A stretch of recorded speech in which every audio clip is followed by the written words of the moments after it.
পাটায় বেটে পিঠা খাওয়ার মজা এখন আসলে পাওয়াই যায় না। তো আমার মা একটু ভিন্ন রকম। সে ভাবে যে পাটায় বেটে পিঠা খেলে ওই পিঠাটা অন্যরকম হয় আর খেতেও ভালো লাগে। তাই আজকে আম্মু পাটায় বেটে পিঠা বানাবে। আর আমরা যেহেতু ঢাকায় আছি এখন বর্তমানে আপনার চুলায় পিঠাটা খেতে পারছি না। তাই আমরা কি করব, গ্যাসের চুলায় পিঠাটা মনে হয় যেন ভালো লাগে না। তাই আলাদা করে চুলা কিনে আনলাম আর একটু সাইড করে জায়গা নিয়ে নিলাম যেন এখানে বসে আমরা চুলায় পিঠা খেতে পারি। তো এভাবে আজকে পিঠাটা বানাবে। আর পিঠাটা দেখেন মাশাআল্লাহ কত ফুলছে, কিন্তু মাঝখানেরটা হলো না কেন বুঝলাম না। একেক সময় একেক রকম হয়, বুঝলাম না। একেক সময় দেখি যে এই সাইডেরটা হয় না, একেক সময় দেখি ওই সাইডেরটা হয় না। আবার একেক সময় দেখি একদম পুরো ফুলে উঠছে। তো যাই হোক, হইছে এটাই বেশি। এই যে আমাদের পিঠা রেডি, মাশাআল্লাহ মাশাআল্লাহ। আর এই পিঠা আজকে ভিজানো হবে, তাই আম্মু পিঠা ভিজাচ্ছে হলো আপনার গুড়ের ভিতরে।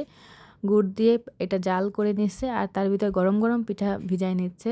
আর গরম গরম ভিজালে হয় কি, এটা ভালোভাবে ফুলে আর রসটা ভিতরে যায়। আর আপনার একটা একটা করে ভালোভাবে দিলে এটা হয় আপনার লেগে লেগে যায় না, আর একসাথে দিয়ে গেলে এটা লেগে যেতে চায়। জানি না এখানে কিভাবে কোথায় বানায়, কিন্তু আমাদের এখানে এইভাবেই পিঠা বানায়। আর এটার ভিতরে নারিকেলও দেওয়া ছিল। আর শুধু কিন্তু নারিকেল আর মিঠা থাকবে না, এর সাথে থাকবে দুধ। এই জন্য দুধটা জাল করে নিয়ে একদম ঘন করে নিবে। আর দেখেন দুধে কিন্তু সর চলে আসছে, আরও ঘন করে নিবে, কারণ ঘন করলে যত ঘন করবেন তাও খেতে ভালো লাগবে।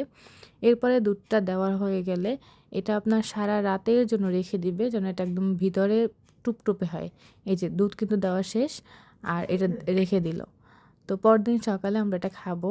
এই যে আমি কিন্তু এটা পরদিন সকালে ভিডিও করছি, দেখেন পিঠাটা একদম খুলে খুলে আসতেছে, মাশাআল্লাহ এত ভিজছে পিঠাটা, খেতেও অনেক মজা ছিল। ঠিক আছে, ভালো থাকেন সবাই, দেখা হবে নেক্সট কোনো ভিডিওতে। আল্লাহ হাফেজ।